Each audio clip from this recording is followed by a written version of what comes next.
Hello guys, in today's video I will be showing you how to fix Capcut low quality problem. So the answer is easy, just go to the settings and then scroll down to the apps section and then go to the search Capcut and then go to the storage, and here you will find this clear cache option. Click on it. Now you can go check it if it worked, and if it didn't you can try to restart your phone or turn the Wi-Fi off and on, or the Bluetooth or the airplane mode. Also you can try to clear data, but be careful. If you clear data, all this application's data will be deleted.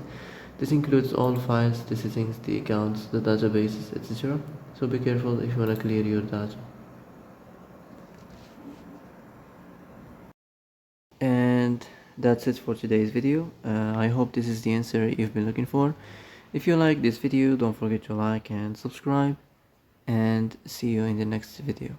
Thanks for watching.